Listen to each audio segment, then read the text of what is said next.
უკრაინასთან გამოჩნდა ცოტაოდენი ის თუ რაღაც კორექტები შევიტანე ჩვენ თამაში, მე ვფიქრობ, საინტერესო თამაში იყო უკრაინასთან, მაგრამ ასევე მინდა დავამატო, რომ უკრაინასთან შედარებით პოლონეთთან თამაში სულ სხვა ხარისხი ექნება, სულ სხვა თამაში იქნება.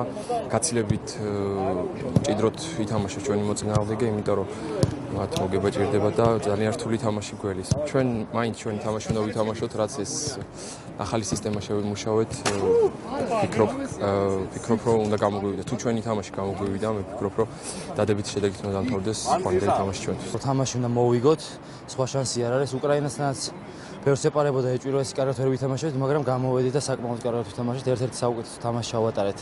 ალბათ ჩემი აზრით ბოლო რამოდენიმე თამაში და ყველა ბიჭები ემზადებით ძალიან კარგად და რა გამოვთ მოსაგებით. რამდენიმე დავალება აქვს ფეხბურთელებს. პირველი ეს არის, რომ პროგრესი უნდა ქონდეს გუნდურ თამაში, იმ სქემიდან გამომდინარე, ეს არ ეხება არა მარტო დაცვით ფუნქციებს, არამედ პირველ რიგში დაცვით ფუნქციები, შემდეგ პრესინგი, რომელიც ზეც მუშაობთ და შემდეგ ბურთის შენარჩუნება, მომზადება და ამ თვალსაზრისით თუ გადავხედავთ უკრაინის თამაში ძალიან პოზიტიური იყო იმ მხრივ, რომ პოზიციური შეტევებით ჩვენ აშკარად ვაჯობეთ უკრაინას. 76 ჯერ შევუტიეთ პოზიციურად, 63 ჯერ შეგვიტია უკრაინა.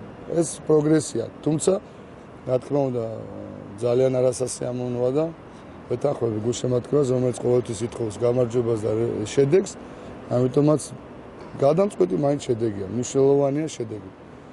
თუმცა ცუდი თამაშით შედეგის მიღწევა ძალიან ძნელია, ამიტომ კარგად უნდა ვითამაშოთ, რომ ჯერ თვითონ მივიღოთ სიამოვნება და მაყურებელმა ჩვენმა გულშემატკივრებმაც მიიღოს სიამოვნება.